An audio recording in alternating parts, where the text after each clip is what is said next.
who exactly are Yajuj and Majuj. Again, much has been said on this topic area. Some depictions, they describe them as being beasts.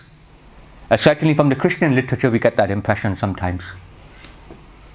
What we understand and what we need to know is taken from the Quran and Sunnah, and again it's rather like the identity of Dhu'l Qarnayn. Perhaps we sometimes try to indulge too much in who Yajuj and Majuj are rather than the lesson behind it. What we do know from definitively is that they are from the children of Adam alayhi salam. Ibn Kathir, he has an interesting opinion. He says that they might be linked with the community of Turkey, from the Turks. And he gives a lugha reason for that. He says that the word Turk, where does it come from? Taraka. Taraka in Arabic means chorna. Tark karna, to leave something. So the Turks, he says, are so called because they left Yajuj and Majuj, they left him behind the barrier. So Ibn Kathir is of the opinion that Yajuj and Majuj, they are Turks by nature. This is just an opinion, it doesn't mean anything. It is not for sure.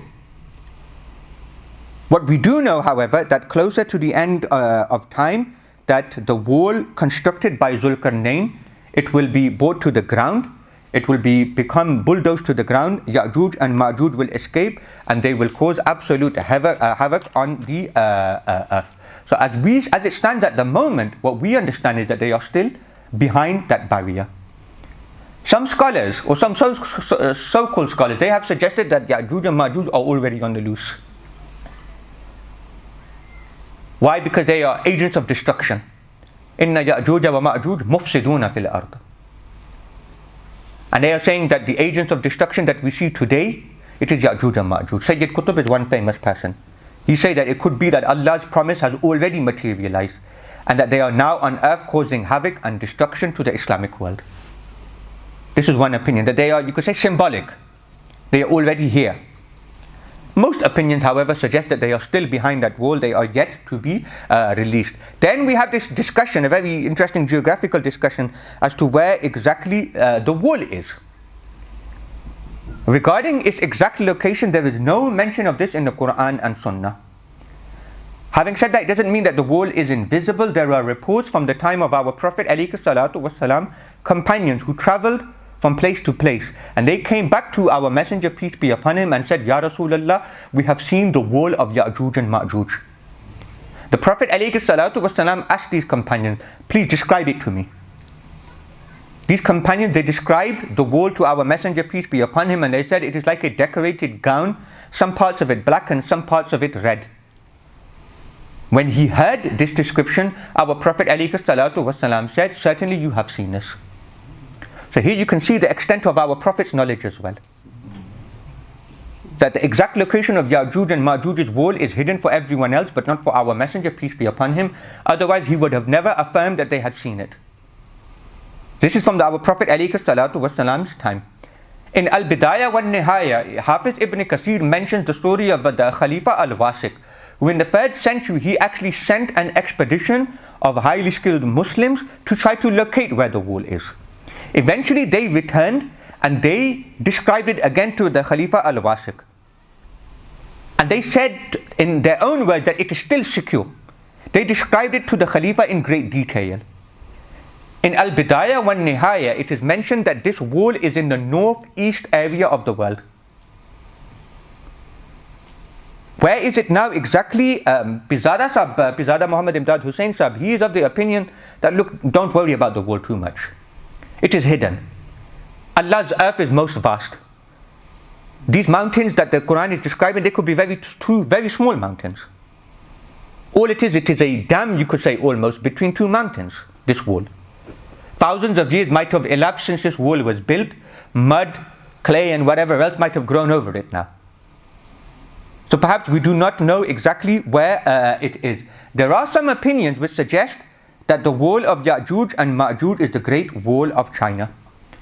When Ibn Battuta, the very famous Muslim traveler and sociologist, he traveled to China, and he too was intrigued to know whether this was the wall. But he found no evidence whatsoever to suggest that this wall was the wall of Yajuj and Majuj. Even today, a lot of Muslims suggest this as well. One of the problems that is quite obvious is that when you look at the length of the Great Wall of China, it's about, according to one estimate, about 13,000 miles long. Whereas the wall of Yajuj and Majuj, as the Qur'an describes it, is what? It is a valley, basically. It is two mountains and the area in between. So certainly that doesn't match up. Other opinions, a very interesting one. I will show you, this is a map of the larger area first, I'll show you. This is the Saudi Peninsula, this is Iran, and there were two seas here. This is the Black Sea, and this is the Caspian Sea, and here is the Mediterranean Sea. Here I've shown it in more detail. So this is the Black Sea and this is the Caspian Sea. And here is Azerbaijan and here is Armenia. Many opinions suggest that there is a mountain range here. And they are suggesting that this is the exact location of the wall of Yajuj and Majuj. So this is the area in more detail. So this is the mountain range here. This is what has been said about it.